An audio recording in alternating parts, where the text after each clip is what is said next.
Today on Geek Devotions, we're going to be talking about Dallas and I's life for the last month and a half, and Dallas's current mental and emotional instability. I'm okay, all right. Glix, what is going on? We are receiving a signal from a new area on the planet Geekery. All right, let's see what the planet has for us today. Opening forms in 3, 2, 1.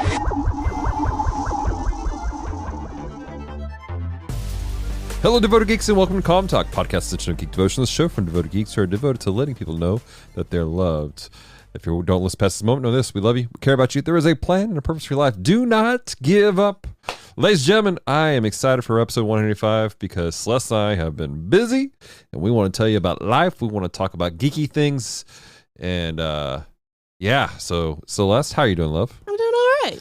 Where should we begin today? Well, let's start with the uplifting things and not the game that you just played.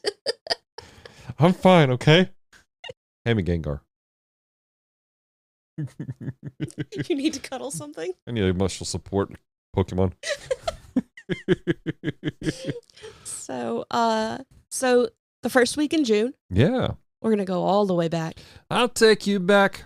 Was that film school? No, that was the last week in May. Do you want to go back to the last week Let's in take May? it all the way back. Okay, this has been a wild, the last week in May, last week of May. Dallas did something fun that he's done before, but not with these kids in our student It's been a while since I've done this. group. Yeah, it has. It has. I think Cassie was a sophomore, Maybe. So So tell us a bit about film school, babe. Yeah, so I just smacked my microphone. So we did a thing with the students. For context, we had several things coming up with our students. Yes. We have a kids camp the students help lead, Mm-hmm. and then we had youth camp they were going to go to. And there is something to spending time with each other before you serve ministry together. Yeah. And, our youth group, we love our students. It's a very young youth group, and then we were kind of in a rebuilding year with them. And so we've been spending a lot of time this year working on relationships and that kind of thing, because if you're not in community together, things fall apart. Right. So I knew I wanted to do something with the students, and I want to do something to help build that relationship between them. So we did a film school the week before, and basically it was Tuesday, Wednesday, Thursday. It was a mini film school. Mm-hmm. And they were at the church from like 9:30 until, well, it was supposed to be till 4:30, but some of them were there until 5. And then on the Wednesday, we were there for church also. Yeah. So, but I taught them the basics of filming, of how to tell story, what equipment we use, how to use the editing software, and all that kind of stuff. And it was a lot of fun. Yeah. So, They seemed like they had a lot of fun. I know one of the moms has told me that her daughter really, really enjoyed the editing. And that particular child told me that she somehow figured out how to get CapCut, because that's the best she can do on the device she has, on her tablet, so she can do some actual editing. Yeah. That's what she said. Actual editing. I'm excited for her. And again, part of it was to inspire their creativity. Yeah. But it's to get them to be together and to do work. I mean, there's something about working with other people for a project, and when you can laugh and have fun. I gave them they're all good kids. I didn't have to do a lot of restrictions on them. We gave them some specific assignments. The first day was them making basic silly videos for social media, and I said, just create something. Right. And one group, they did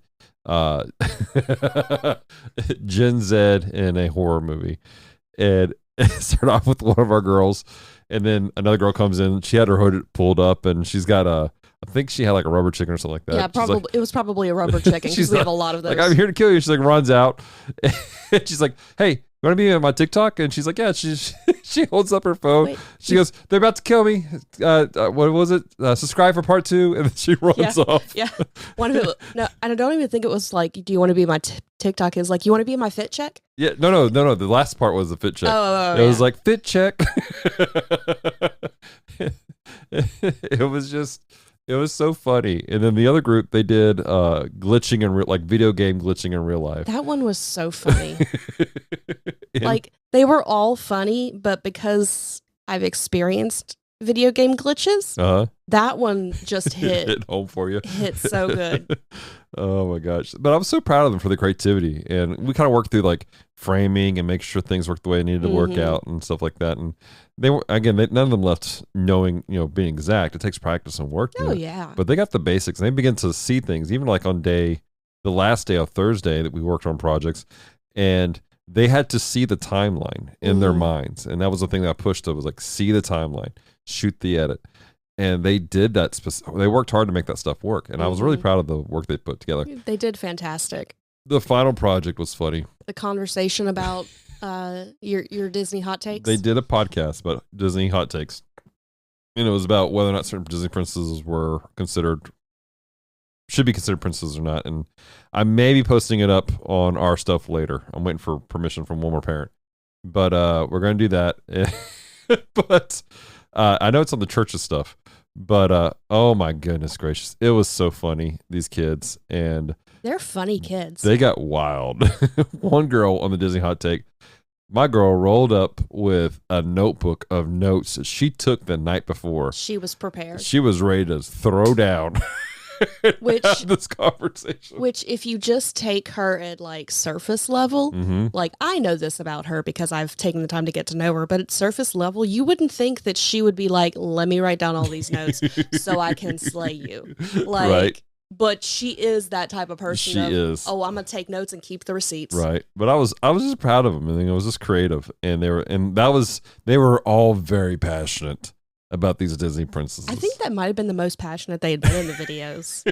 Probably. That just speaks to like when you're passionate about something, when something it's easy to get into and to just go off. And so they literally geeked out in front of us, and it was great. It was a great time. It was good. So the next week was Hero Academy. Yes. Now, this one I was a little bit more involved in because Hero Academy is our church's VBS Kids Day Camp. Mm-hmm. So the way it works is our students run things. Mm-hmm. We have adults to fill in the gaps and to make sure things are legal. Mm-hmm. And then Dallas and I and the students all stayed up there, up at the church for 3 days. Yeah.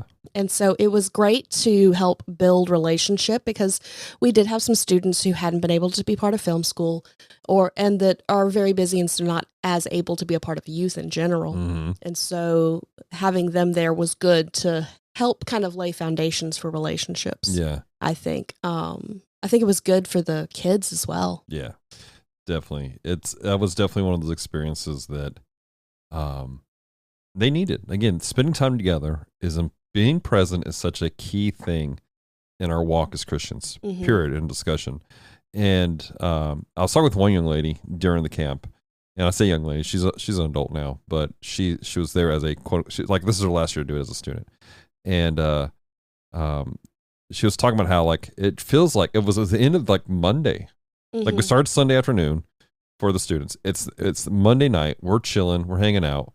All the kids are gone. It's just us and the students at the church. And she's like, it feels like it's been 2 days already. Mm-hmm. And I talked about how that's why it was important for me to have us stay together that night. Yeah. It was because it does feel like 2 days. If you're the most dedicated person at a church, and I mean the most dedicated person, the opportunity you have to spend with people is maybe 2 to 3 hours a week. Yep. That's it. This is why I get so frustrated with people who are like, they're just so nonchalant about being part of the church community. Mm-hmm. The whole like, well, I'm tired. I'm tired too. Yeah. I really am. but being present, it's necessary. If you want to grow in a community, you've got to be present. And this forced the kids to be present with each other, and they grew together and relationship. They did. Now, that being said, don't take Dallas's words and twist it. And if you are someone who is super, super regular and you do have, like, you're sick and you don't want to come share your germs, please don't share your germs. Yeah. Or you have a family thing that happens to be on a Sunday. There is a difference between somebody who's legitimately tired and they're having a problem, and then those who use it as a habitual excuse. Yeah, exactly. And there are some people if they're willing to genuinely evaluate themselves, they will recognize the fact they're using it as an excuse. Yeah. There are some people though, they're legitimately they're burnt out, they're exhausted, and that's understandable. I totally get that. Well, when you said that, I went, oh, somebody's going to take that and twist Yeah. it. And I don't want anyone to do that because that's not our heart. No, not at all. Like, things happen. You Yeah. have to, I've left church before because my grandmother needed me. Yeah. Like, left. Mhm. I don't even think you had a car. Nope, I did not. So it's a thing that happens. Right. And there have been some days where you were sick that you couldn't go to church, so I had to go to church without you. Things happen, and we're not knocking that. I'm talking specifically about the people who they are making excuses to not be present, and that's a problem, and it's hurting the body as a whole. We need you to be present. I was having a conversation with one person, and they were kind of in a huff about the fact that they're part of a group, not necessarily a church, but they're part of a group, and they feel disconnected. And as I'm talking with them, they feel disconnected, but they're not making an effort to be present, to be connected. Yeah. And when they are, they kind of are in a huff and they push people away. I feel like that's one of the things that, especially for introverts like me, is a thing that I struggle with. Because, like, I want to have a relationship, but actually putting the effort into it goes against everything within me. Yeah. I still do it. I still push myself, and I've gotten much better about it than I used to be. But it's hard. But it's so good. It's so needed. So it is one of those challenges, and people they don't believe me. I'm legitimately very introverted. When I enter a new situation, I'm very much, let me sit back, let me examine the room, let me get a feel for things. I'll jump in. Unless I am on a mission or I'm doing something specific, I'm very much, let me just chill and just examine things. But it is necessary for us to be okay as Christians. Yeah. To be okay as society, we've got to be present with people. Isolation is a terrible thing. I was talking with my sister, and this is an extreme example. Tamara was talking about how, for context, Tamara has worked in the prison system, and she works with people who are going into the prison system. Or trying to stay out of the prison system. Out of the prison system. But there's one person they knew that they were going in. And now, Tamara is very good about HIPAA. I don't know any names or anything like that. Yeah. But she was telling me about this time that there was a person that was going in, and they had some issues, and Tamara was like, she was advising, do not toss out the whole I feel suicidal unless you really are. Yeah. Because some people, when they go to prison for the first time, they will do that because they're scared. They're legitimately scared. And so they're afraid to go to Gen Pop, so they figure they'll go to isolation. And Tamara goes, they're thrown into isolation, and mentally they suffer more than if they went to Gen Pop. Yep. Because isolation is not good. Right. We are not designed to be isolated. Even the most introverted person, if they go into full-on isolation mode, they're damaging their spirit and their mind more than anything else. Yeah. I'm not saying you don't need time. Oh, yeah, absolutely. Everyone needs a moment to be by themselves and reflect and some people recharge their batteries. And some people recharge a little differently, and that's okay. But you've got to be present. And so, in what we saw with our students during Hero Academy, being present was really good for them. It was. Really good for them. I'm pretty sure that they slept the entire Thursday, though, because they were all exhausted. Oh, yeah.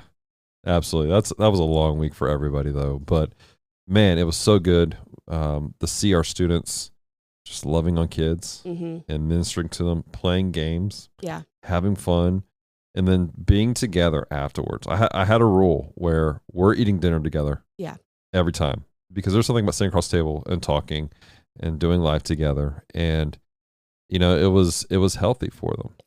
Obviously, the children who came grew as well, but we don't have as much contact with them. We have more contact with the students. Yes. So we can only share the testimonies of where we were, especially since I was still working. So I would get up, make sure everything was good to go, make sure everybody had breakfast, and get things going. And just about the time the children showed up, I'd go to work. Yep. And then come back at 5 and okay, the kids are gone. Let's clean up. So that was it was, I feel like it went smoothly this time. Like, we didn't go to bed probably later than midnight. Mm. And that was by like people just talking at midnight. And for context, though, I was thinking about it. You know, some of it is the structure of the camp is very different than when years ago when I used to run it.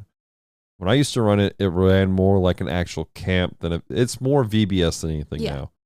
And when I ran it, it was more like a camp. And I'm not. This sounded weird. I'm not knocking the structure now. The leaders who are doing, they've done a great job. They've restructured everything, a lot of things, and there's a lot of great things that take place with how they got it. But we ran from like 8 o'clock in the morning to 8:30 at night with children. Yeah. And then we cleaned up. And at the time, we didn't have as much adult help with certain things. Whereas now there's understanding, if you're on campus, you're going to help. You're going to help. And so, and I appreciate so much the adults, because some of the adults, they were like, hey, let's help. Let's serve our teenagers who are serving our kids. Let's get in there and help clean up right now and do this and do that to make it easier for them on the back end. We had one mom that brought ice cream and all the fixings for our students, and that was fantastic for them because it gave them something out of the norm to do. So it wasn't just okay, now we can rest. There was legitimately like a snack, and everybody's talking about what they like to put on it, and we're all outside playing on the playground that they probably won't be allowed to play on when the kids are there. So, but it was great. And the last night that we were there, we cleaned up and we debriefed, and all of our students shared something great about what God had done through their lives and in the camp. We celebrated stuff. We celebrated kids who got saved. And then we spent a good bit of time genuinely praying for some of these kids, because some of these kids are going back to places that they're not great. Yeah. They're not great environments. Some of these kids were going back to, maybe it's not a bad environment, but there's a hard situation they're about to walk into. That honestly the Lord had built up their faith during the camp to prepare them for that hard thing. And so we spent time in intercession for these kids after the camp was done. And I think that's something that I think is important for people to think about when they do a big event, is keep praying for these kids and the people you minister to post-event. Not just for the event, but post-event, because you're not there to disciple them. Now, they're not your kids, and we need to let that go, and you got to let them do what they're going to do, but pray over them. Yeah. Pray for God to provide. Pray for them to be stirred to find somebody to disciple them. So then we had Thursday and Friday, Saturday and Sunday. Not that we rested on those days. Oh, no. There were things. We both went to work. We had to prep for the following week. And 9 a.m. Monday morning, we headed out to camp. We loaded up 2 vehicles. Yep. You had 4 girls. Yep. And then our next gen pastor, Jaron, he and I had 2 boys in the truck, and we carried all the bags in the truck also. And we headed off to Woodworth, Louisiana. That was such an interesting ride. So, what was the highlight of that ride down for you? At one point, everybody was singing "We Don't Talk About Bruno," and then I realized that one of our little girls knows every single word, including the rap parts, and she's keeping up. And I'm sitting here going, "You live in the country. Yo mama has so many chickens." I now know who you're talking about. And you are back here just rapping your heart out. Do it, mama. But it's a Disney. It's Disney. Get it. I love that kid. So she also knows all the words to "You're Welcome," including the rap parts. I'm not surprised. So she's a Disney fan. But it was good because at that point, everybody in the car was united, because you do have the front seat, back seat thing, because it's hard to hear, even if you don't have the music real loud. But and then you have your people who are good friends and people who are not as good friends, and there was a little bit of division amongst the girls, and so in that moment, they were all united at the top of their lungs. Yeah, and I was with them. I was singing. I don't know the rap parts to Bruno or "You're Welcome," but The parts I knew, I was singing. Well, I'm proud of you. I was a little worried that y'all were going to think something was wrong because at one point I realized that I had let go of the wheel with one hand to do a hand motion, and I was like, "Oh, I'm not in the lane anymore." I was more worried about the fact you're driving below the speed limit, but that's another conversation. I was being safe. I had 4 kids in my car. I was being safe. Oh my gosh! I think a highlight for me was on the trek down. Jared and I didn't have to do much. Like the boys, they jumped in the conversation immediately together, and they were just back and forth. That's what they do, though. Yeah, it was good. And then we stopped in Woodworth and to eat dinner or eat lunch rather. And I was so frustrated. Oh my gosh! So here's the deal. I'm going to tell you guys this. When I take trips, I do my best not to eat at places that I have at home. Yeah.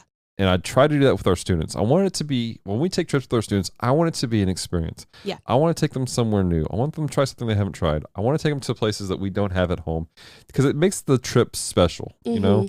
And shout out to Matthew T. Marino, my youth pastor, my spiritual leader, father figure. Is his middle initial T? Yeah. I didn't know that. Yep. It is indeed. You do know that his son's name is Matthew, right? Well, yeah, I knew that his name was Matthew. Yep. So anyways, but Matt taught me that. That's what Matt did with us when we were students, when I was a student.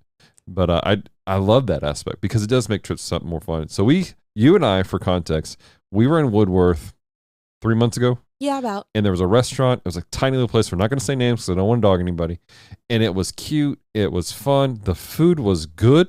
Oh, it was so good. It was a good little diner. The atmosphere was great. The service folks. was good. Yeah. So we're like, and we looked at the guy like, hey man, we're going to be coming back in a few months. Like in June time frame, you know, we like to bring our kids. Oh yeah, man, just give us a call. So we roll up and we're walking up to the door. I'm excited. I talked about it with the boys. I'm like, man, it's a diner. It's going to be good. There's some good this and that. And I was like, wait a minute, the lights are off and stuff looks disarrayed. And there's a big sign. We've moved. I'm like, where'd you move to? 40 minutes south of town. And you know what makes me even more upset about this? I had called them that morning before we left Shreveport. They had only moved 2 weeks ago. Yeah. They should have gone, now you know we've moved. No. We did not know. Because Google doesn't know. Update your Google, people. If you move your business, update your Google. Yes. It's we were frustrated. But so I took our students to a place that most people have never been to in Shreveport, and that's a clean Whataburger. That's fair. That's not true. There's many clean Whataburgers. Whataburger, I love Whataburger. If you would like to sponsor Geek Devotions, let me know because I love your food. The bacon burger and the patty melt, those are good. They look nasty. That's such a good burger. It is. It is. But it ended up working out so great because we had one of our gross. girls. Yes. She's 18 years old, never had a Whataburger in her day in life. And she has now. And she's like, wow, this is really good. I'm like, right? And we also had the ability to talk to the person who was checking us out. Was it Elijah? Was that his name? I think his name was Elijah. Shout out to Elijah. If anybody's is able to get this to Whataburger corporate, little skinny dude named Elijah working at Woodworth's Whataburger. No, it's in Alexandria. Or Alexandria. Right, not Woodworth, Alexandria. That's a cool kid. And he made the trip so good for us. Well, the poor guy, because he overheard, because we're talking with the kids, we're chit-chatting, trying to keep them in a line and make them go order their food and you know, be responsible young people. Mm-hmm. And so I was telling one of the kids, or maybe I was telling Jaron, I was telling somebody. We were in the back of the line and we were just corporately talking about Whataburger. It was you, me, homegirl, and Jay. Yeah. And so I was like, so when I was a kid, I thought that it was called Waterburger because somebody told me that was how they cooked their burgers. In water. And tell me why Elijah stopped typing and looked at me in the back of the line and went, "Are you for real?" No, he was like, "What?" Like he yelled it. Well, he was in shock. He's like, "That's diabolical. Who would do that?" And I'm sitting here going, it was a 10-minute conversation with him. I'm not going to name names. on the podcast. I did in the Whataburger, but I'm not going to name names in the podcast. But I was like 10 before I realized it was what a burger. There may be a picture of that person, just infamous, like, do not let this person in Whataburger. They're lying about us now. Hopefully not. But yeah, I was probably about 10 before I actually took the initiative to read the sign and realized it said what, not what. So at least my story of why I thought it was Whataburger was better. And for context, I thought it was called Waterburger because the first time I had it, I was at the beach in Corpus Christi. And my family came up. We had burger. There was a Whataburger on the beach, and they brought it to us. And our mom, somebody bought food for us, and we're eating on the beach. And they're like, "It's a Whataburger," and I thought they said Waterburger. And so my brain, for the first, I was probably 9 by the time I realized I was wrong. I thought it was Waterburger because it was a burger joint by the water. And that makes perfect sense. Nobody lied to you. Somebody lied to you. How's it make you feel on the inside? We'll talk about that later. Do we need to get Demara in here for some counseling? No. Do you need to hug a Gengar? Demara can't counsel me. She's family. Here, hug a Gengar. I'm good, thank you. I'll go find the Psyduck. But yeah, camp was great though, because we've spent so much time on just the Whataburger. No, camp was fun. We got into the campgrounds. It's a week-long camp. Shout out Charlie Allo and team. They did so good. Charlie Allo is the family life director for the Assemblies of God in the state of Louisiana, and he's a great dude, and I love him to death. And him and his wife Candace do some amazing things. And a family emergency came up, and he had to dip out on the first day. But man, kudos to him for having an amazing team. I mean, grade A amazing team. Stepping in to take care of things. Everything ran super smooth. Like nobody knew any different. The kids certainly didn't. No. And I mean, it was just a great team that he had working with them. We missed you, Charlie. We did. But we understand, and we're glad that your team was there. Not that he'll ever listen to this podcast. He might. He might, I don't know. But it was a cool camp. And Micah McDonald was the speaker. He's a youth evangelist. And what I liked about him is he's not your typical jump up and scream and shout youth evangelist like some people are. He's very much, let's talk about the Bible.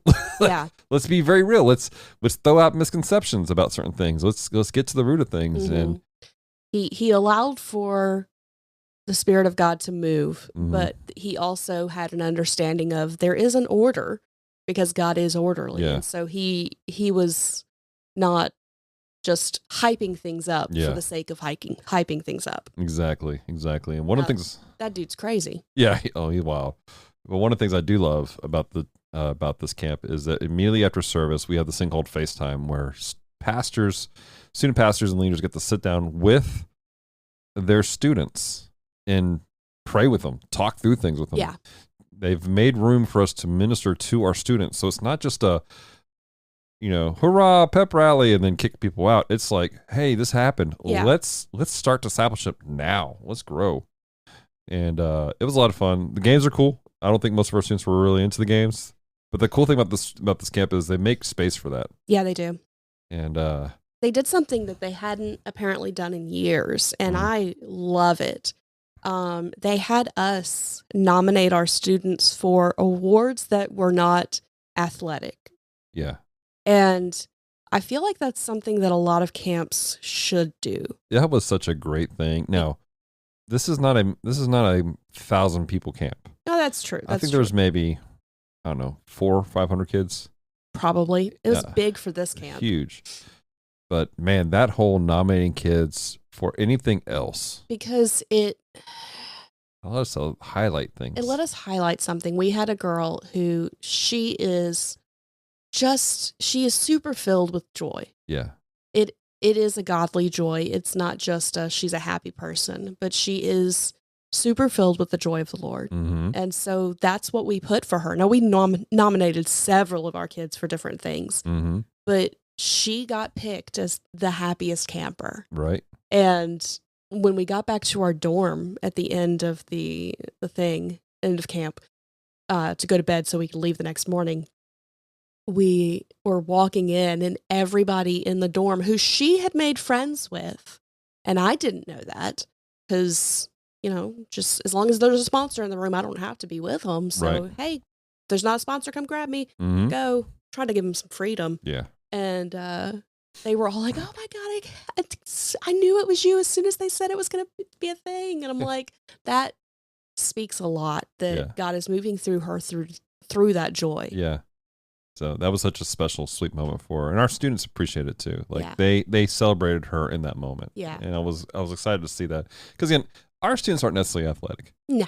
They could have really cared less about most of the games. They were fun. They enjoyed it. But our students, that's just not their vibe. And I appreciate that Charlie and his team made space for that. Mm-hmm. Now, there's a lot of cool things that happen at camp. Yeah. What was a highlight of camp for you? Two things. Okay. One was a young lady who committed herself to God. Stop laughing at me. I'm not, because I'm with you. Somebody's cutting onions in our room, guys.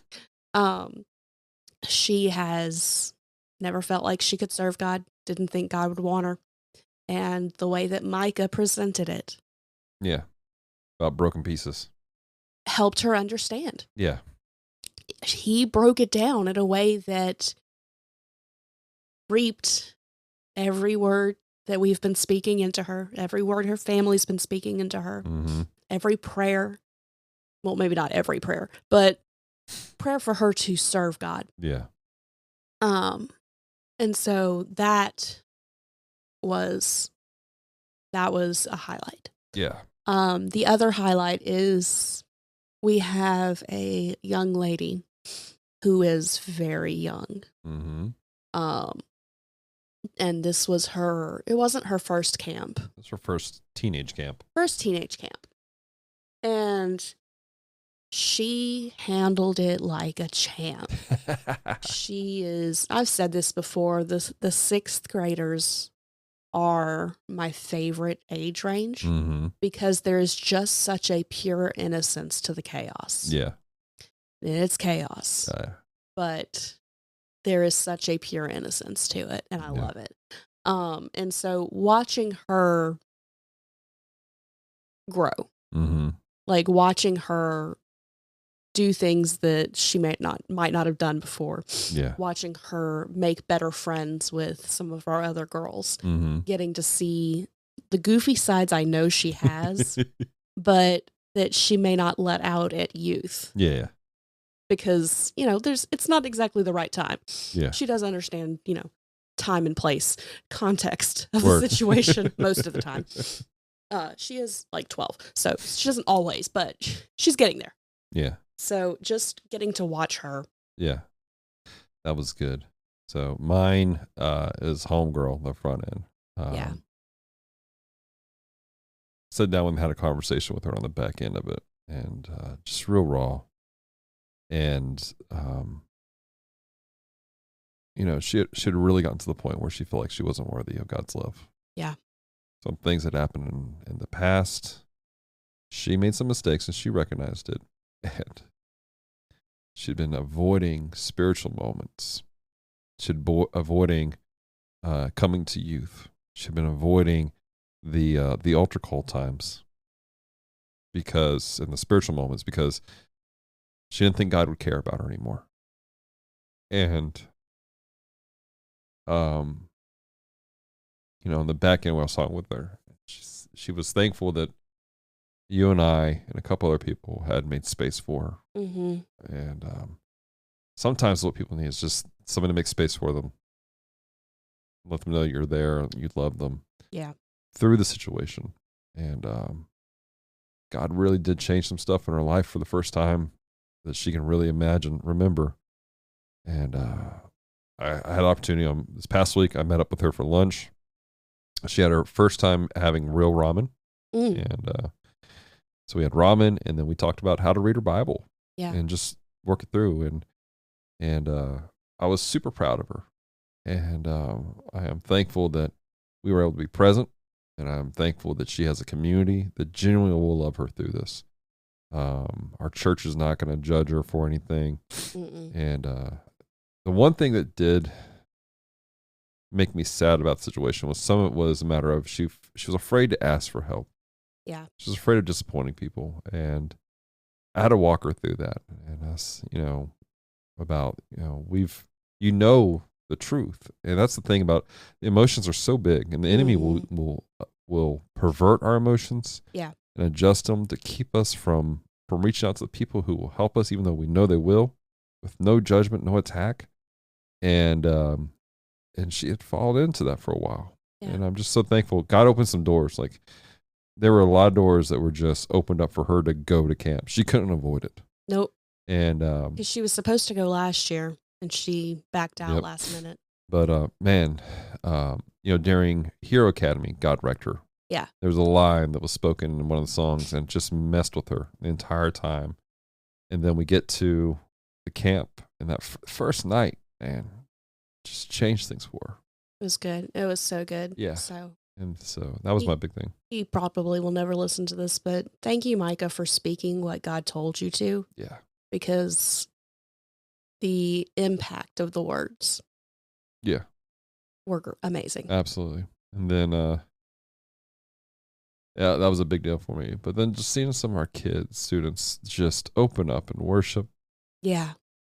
Looking out, and it was one of our girls. It was last night we did a celebration night, and they had a couple of things where like breakout sessions where the kids learned to preach. Yeah. And a couple of them took part in a kind of a worship team type of thing. Mm-hmm. And shout out to Nelson University, formerly known as SAGU, my alma mater. Formerly known as SAG. Because they helped lead the worship workshop. It was really cool. But when that happened, when they did the preaching, again, Micah, you're awesome. But man, I was hype about the students preaching the gospel and what they did in the worship set. And I was active during that sucker because the kids needed to see that. Yeah. I had my notebook out. I'm taking notes on every one of the things these 14 to 18-year-old kids are saying. And then we had the worship session. And man, I rushed to the front. And I'm going after it and opened my eyes. And one of our girls, she stepped out and she came up to the front to worship. And I was so excited to see her just kind of break out in that. Mm-hmm. And so that was just super awesome to see those things take place. And I'm very proud of our students. And I'm thankful again for the community that we have that will help to foster these things. Because we talked about it Wednesday with the kids, that the things that happened at camp don't have to stay at camp. Yeah. They get to come back with them and be active in their lives. And these changes and these things that they've been made, they may have forgotten about them in the last week, but that doesn't mean that they're not there. Yeah, definitely. So it was really good. It was powerful the entire time. And I am thankful for the stuff we have. And now it got a little wild at times. Oh yeah. I was the dorm leader again. Yes. And it was last year when they made me dorm leader. It was the crew was pretty chill. It was chill. This year, a little less chill. Yeah. Not that it was bad, but it was boys were a little wildin', and it was a lot of fun. Happens. Shout out to the youth pastors who brought their kids, and to the youth pastors who met their students on the bus or the Sunday before. And they're like, come on, we're gonna get you saved, because they rocked, man. They did. It was cool. We had a youth pastor from one church. They're not even part of the fellowship, and he brought up some junior high kids, and the church is kind of in a rebuilding stage, and they were there just to be encouraged and to be built up, and their students did great. There was another youth group. I think the church is called One Church. Mm-hmm. And Brandon and his leaders were great, and their boys were cool. And then there was another one, Life Fellowship Church, I think so. And Taylor was our youth pastor. Forever would be known as Sporticus. Which I didn't realize until like the last day is actually a reference to an old show. Well, it's not too old.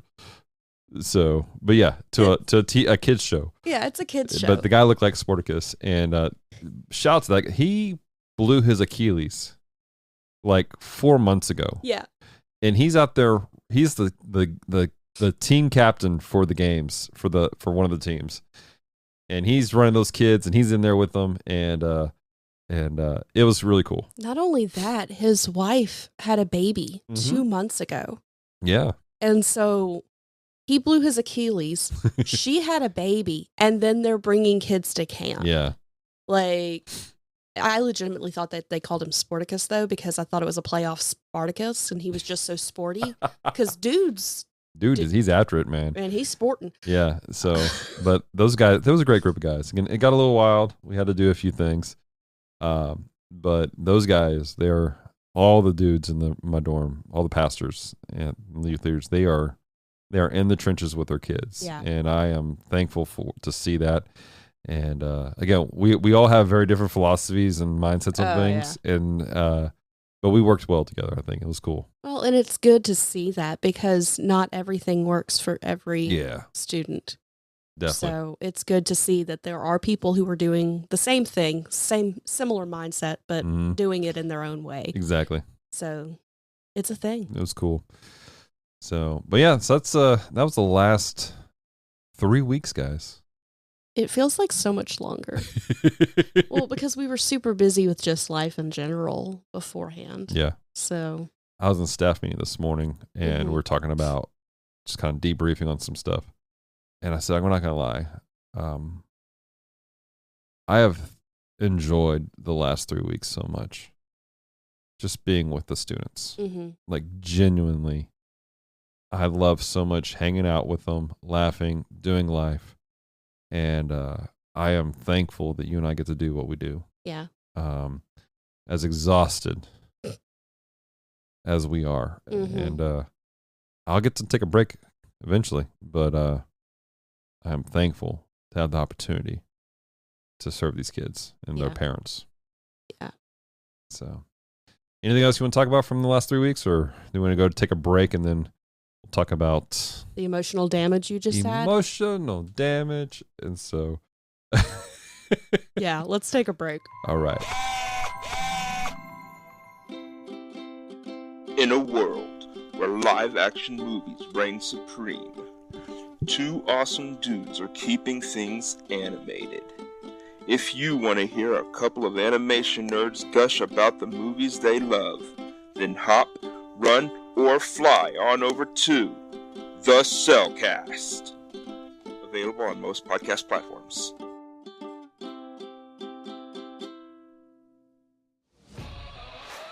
This podcast is a proud member of Culture Box. Whether you enjoy geeky reviews, comedy, or original fiction, you can open up the Culture Box and find something excellent for your soul. Point your web browser to culturebox.media. And we're back. I want to encourage you guys to make sure you go check out our friends over at Culture Box. All kinds of fantastic individuals over there for you to laugh, cry, and just have some fun with. So we're going to be continuing. I'm going to call this podcast, this is decided now, Camps and Gaming. And because that's basically what we're talking about, camps and gaming. Side note, before we get into the game portion, speaking of gaming, at the beginning of the month, Celeste and I... This is Mario Madness. Yeah, we're at the end of Mario Madness. At the beginning of the month, Celeste and I, we published a curriculum, 6-week curriculum for you to use with your youth group, your small group, doing Mario Kart tournament, and then talking about how to focus on the Lord. And we want to say thank you to people who already downloaded it. We hope it blesses you. It is free. 100%. You go to our website, geekdevotions.com, click on resources, and there will be a link to a Ko-fi account. Is that how you say it? I don't know. I've heard coffee. I've heard Ko-fi. I don't know.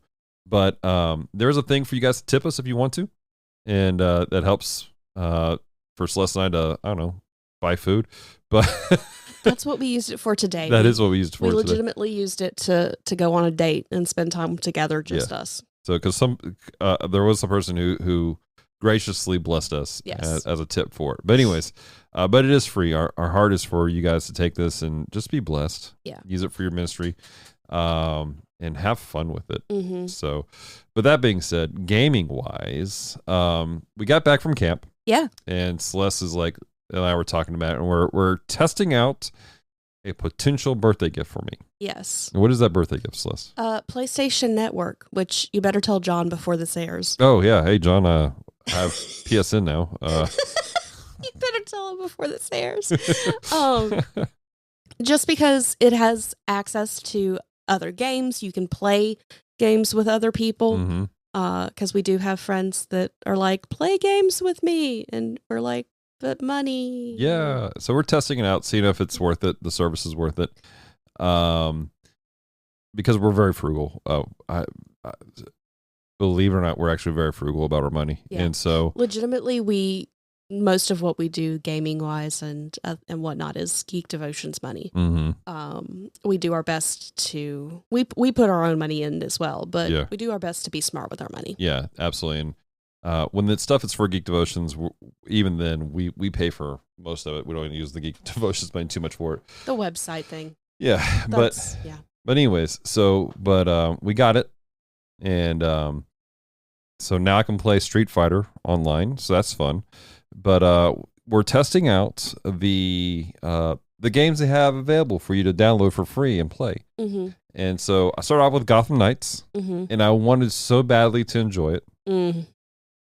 And I did a little bit, but then I started seeing why people dislike it, which was it's repetitive. To quote Paul J. Powers, slow and boring. Like, I enjoy some of the story, but it was just, and the controls were, good golly, they were janky. Like, it was just, I'm not going to say that the original Tomb Raider tank controls were better, but they weren't much worse. That's not a compliment. Oh, no. So anyways, went ahead and deleted it. And to this point, like, so we tested running this, so we only paid $20 for the month. Yeah. And legitimately, I've been looking at getting Gotham Knights for ages. Mm-hmm. So if I had gotten it, I would have wasted $60. Yeah. So on something I wasn't enjoying has earned us or given us back the $20 because we would have spent that game was $60. Yeah. So I deleted it and and said no more. No more. And I looked at some other stuff, and there's a few other games on there. I'm like, I want to try this out. I legitimately want to play this.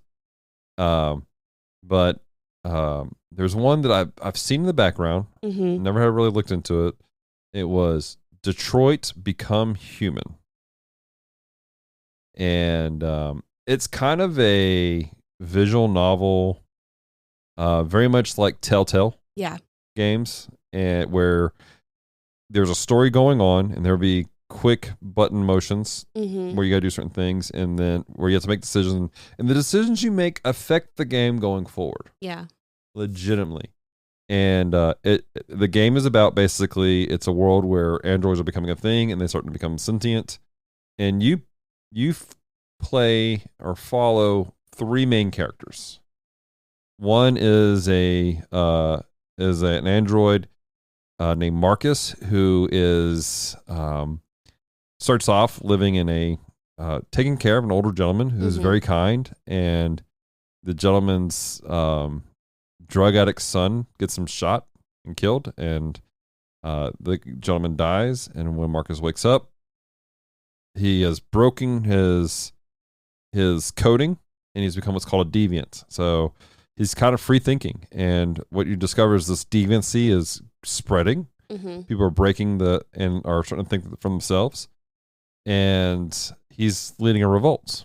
And then you follow another one named Connor, who works. He's a special android model done by CyberLife, which is the company that's making all of them, and he's kind of a detective type of thing.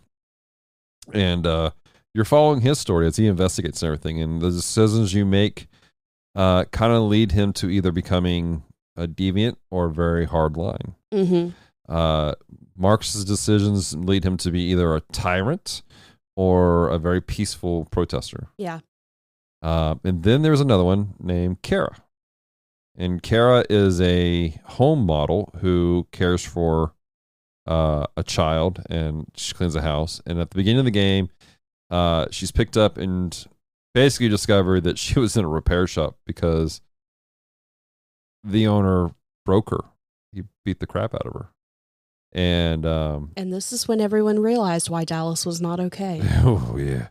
So she's cleaning the dude's house, and dude loses his mind because he's high as a kite. Mm-hmm. And he goes to beat the daughter. And at this point, I'm going, this better resolve quickly in a way that I like. Otherwise, I'm shutting it off because I can't handle this. No, you can't. And fortunately, Kara breaks her coding, and we go save the little girl. Yep. And the dad, not so much. Nope, dad, not so much. But the little girl's okay. And so, and that's the thing is, there are things I just can't handle. Yeah. And we've talked about that before. And at the same time, like, if there's too much, if you put too much certain things in your front of you, it hurts you. Mm-hmm. Me, I had to have a good resolve. If it's all just sad and depression stuff, that's gonna hurt my spirit. It'll hurt anybody's spirit. That's all you're consuming all the time. Yeah. And so I needed this resolved quickly, or I was gonna get rid of this game. I wasn't gonna be able to handle. Nope. And so we saved the girl. And I spent the entire rest of the game, mission priority, protect the little girl. Save the cheerleader, save the world. And I think I played for 7 hours. That's what the PlayStation's telling me. 7 Sounds hours. about right. And I've beaten the game. Because you started it Thursday night. Yes. So, and I've been with you most of the story because Mhm. I really enjoy when you play games like this Mm-hmm. because I like the story. I'm just not going to necessarily play them. Although I did play one similar Yeah. on Switch. I got it on sale. It was like $2. Yeah. And I beat it within an hour. Yeah. I'm not normally a fan of quick games like this. Yeah. But the story was really, really good. It was. And honestly, I don't think you could do this style game much longer than Mm-mm. 7 hours. Because it does get repetitive and the quick button mashing. But what makes it replayable is that there are multiple endings. Yes. Every single choice you make opens up other choices and other things happen. Yeah. And so it'll show you this. At first, I thought it was a skill tree, but it shows you the timeline and it shows you things that you missed Mm-hmm. or things that you didn't do or things that you could have done or could have happened. Or if you made this choice, then it would have gone all the way here and we wouldn't have gotten to this ending. And just all of the chapters are Yes. intense. Yes. And so now when I play these games, because when you have like choices, people like, some people are like intentional, like, I'm going to play it and I'm going to make these choices purposely to make them a terrible individual or this or that. I play making the choices I want to make. It just happens. Normally my choices are don't be a jerk and take care of people. Now, there was one aspect that I thought was interesting, and that's that you can't go back once Yes. you've made a choice. You had accidentally hit a button and it wasn't something you wanted to do. Right. And you were freaking out going, I don't want to do this. I don't want to do this. I'm sorry. Oh gosh. Emotional damage. So, but anyway, so we get to the end of the game and there's a moment where I have Kara and we're trying to get the little girl to a safe area, and I made the wrong decision. Literally, we're at the end of the freaking game, and the little girl dies. Now, everything else I've chosen to do works out the way. I lead a peaceful revolution. I peacefully save another person. Everything's going good. Everyone likes me, but the freaking little girl dies. And I don't like it. I don't appreciate the emotional damage. I'm going to just hold my Gengar now. So Emotional support now Pokemon. that being said, if you play this game, Yeah, Growlithe. there are like 3 different endings for that story that I saw. I don't know. Because the way the skill, because like, here's the deal.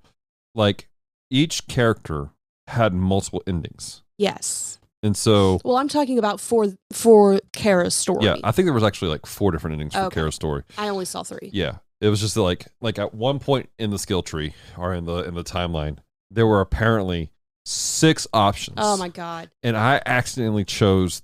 Well, I didn't even mean to choose it. I was in the middle of a quick button action, and I thought that was, and I hit the wrong button. I didn't mean to, because again, some of these actions you only have seconds to make a decision. Yeah. And so I'm like, oh gosh, and so I missed. I only saw 3 actions. And there was a 4th. There were 2 more. There were 6. Oh, that's right. And I that's right. accidentally hit this one. So I was mad. um Give me a rewind button, guys. F2. Control Alt. No. So like Control Z. So back in the day, there may or may not be an emulator that I used to use that may or may not have been called ZSNES, and I may or may not have played it many times, and there may or may not have been a button called F2, and I think F4. F4 was save state. F2 was reload. So, but yeah, so that I don't think that saying that one of the 4 potential endings ends like that is actually spoiling that storyline for anybody. It was a fascinating story. Oh man, it hit me in the feels in so many ways. It got so intense in the last 2 hours. My gosh. Like we were supposed to stop 2 hours ago Mm-hmm. and do this podcast. And then things got hot in the game and it was like, okay, we're not like I'm over here playing Dreamlight, gathering my wheat and apples and doing things. And I'm like watching your story while I had to switch off of the game I was on because I couldn't concentrate. Right. And I had to go to Dreamlight so that I could pay attention to your game and play mine. Right. Man, it was just such a wild time. It was a good game though. It was. If nothing else, that was worth me getting PlayStation Premium for this month. Because I don't think that we would have necessarily gone, oh yeah, let's buy this game. Because it's not like you have things where you can rent games anymore. The streaming services are the closest things you have to that. So it's nice so far to be able to go, hey, let's try this game out. Like the Gotham Knights. I knew full well that if you enjoyed it, we were going to end up buying it physically.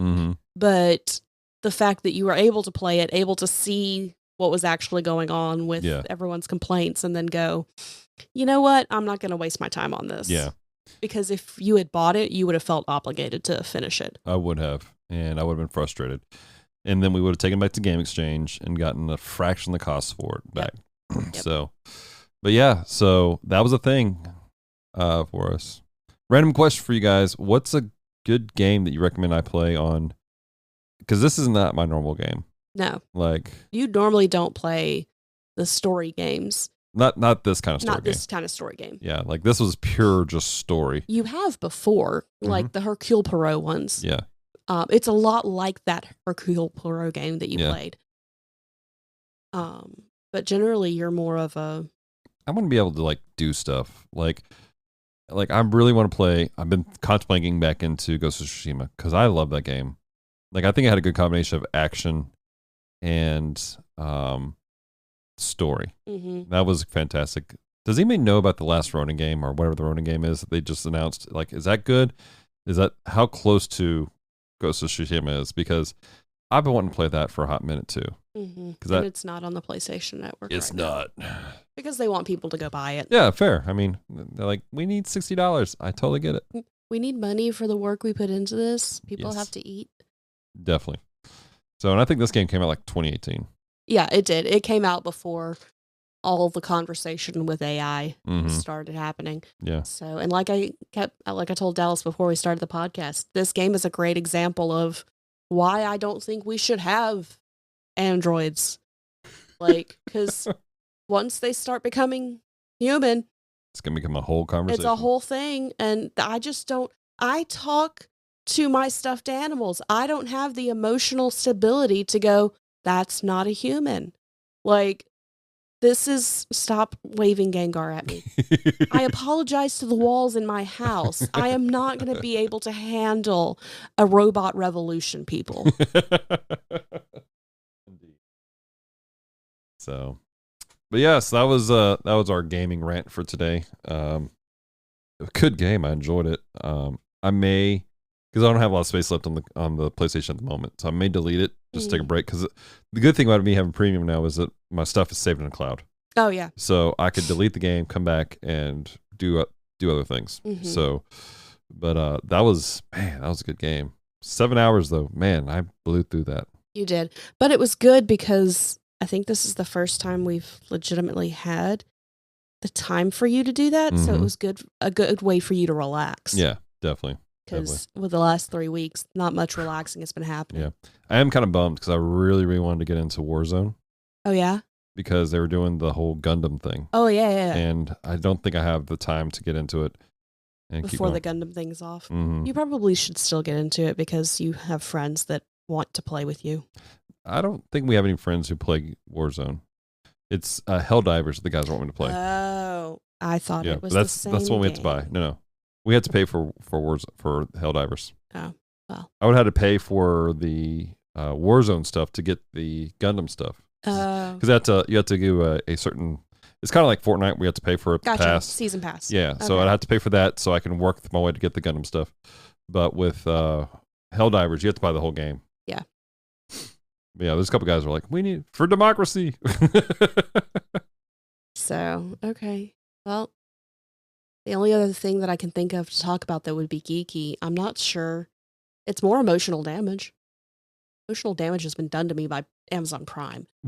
But I don't know if you want to talk about Outer Range or not. Yeah, we started watching a series called Outer Range. Just on a whim. I saw a TikTok and it sounded interesting. We've been on the last 2 episodes for 3 weeks. Because we finished probably most of it the weekend before Hero Academy started. Right.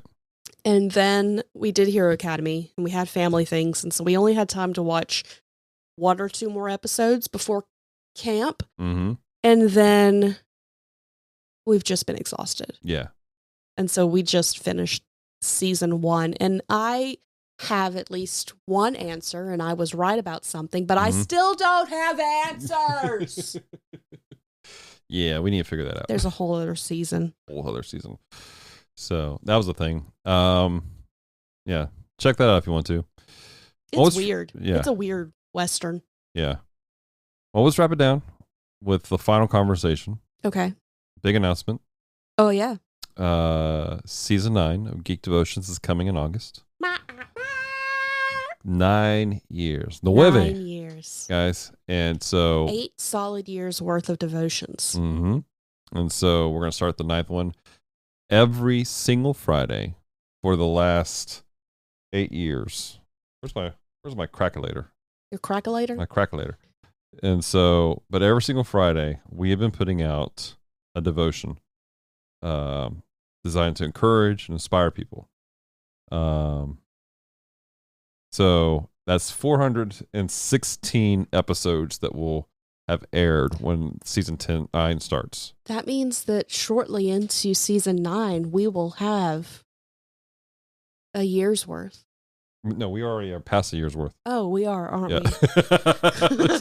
360 days, yeah. I'm tired. Or 360, whatever it is. I forgot. Yeah. So, anyways, we are excited about it. Yeah. And we're kicking it off. Ironically, the first episode of Geek Devotions was a Batman episode. And so what we're doing, or to kick us off, is we've never done this before. Well, we kind of did one, but we didn't do it. Somebody else did it for us. Is Batman Month. Who did it for us? You remember Gospel by Gotham Gospel? What was it called? It was we had the school ministry take over our channel. Oh, that's right. And they did a whole month of Batman content. That's right. Mm-hmm. But you and I have not, because I wasn't in the class at that point. And we announced it to the team this morning, and we got one guy who's like, "Can I do a devotion on Batman 1966?" And I was like, "Yeah, bet." John is already strategizing a bottom shelf tie-in using the Batman from the 60s movie. So that's gonna be pretty cool. We are working on a few things else for it. Part of it is because in August 1st, they're announcing they're launching a brand new Batman show, which everyone's been excited about for a long minute. Tim Burton style, but it goes back to like it's got elements of the original Batman comics. And it looks really interesting. We're super excited about it. So it kind of looks like the old Batman cartoon. Like, it looks like it's drawn in a similar style. Tim Burton. Tim Burton did the not Tim Burton. Why did I say that? This is why I'm confused. Oh God, Bruce Timm. Okay, now I know who. Lord have mercy, Jesus. I'm like, I wasn't getting Bruce Tim Burton from that. Yeah, no, Bruce Timm. That'd be interesting to see a Tim Burton animated. But no, anyways, either way, it's happening, and I'm excited about it. We're working on a few other things in the background. We haven't talked to Glix, but we may end up in the Batman district. We're not sure. But for Com Talk, some of you guys have PTSD from the Superman district still. We will not go longer than a month. No. But we're excited about it. We're working on some more stuff. I just picked up today Gotham by Gaslight Part 2. Like a sequel series to that. Because apparently DC is picking up the Elseworlds again. I'm hyped. Ecstatic. You guys know me. I love Elseworlds. So that's the thing taking place. So gear up, guys, in August. And don't forget, we're going to be at GeekCon in August. Yeah. Excited to be there. I want you guys to come by our booth and say hi and let us love on you for a minute. And then we want to encourage you, go love people on the con floor. Yeah. Don't just stick out around our booth. Go love people at other booths. And be excited about people's cosplays and stuff. So that's about it. Okay. Well, should we wrap this up? Let's wrap up like a mummy. That's another month we could do. Anyway, thank you so much for taking the time to listen to Com Talk today. If you have loved this episode, head on over to Apple Podcasts or Spotify to rate and leave a review. It is very much appreciated. So until next time, stay devoted. Peace and love.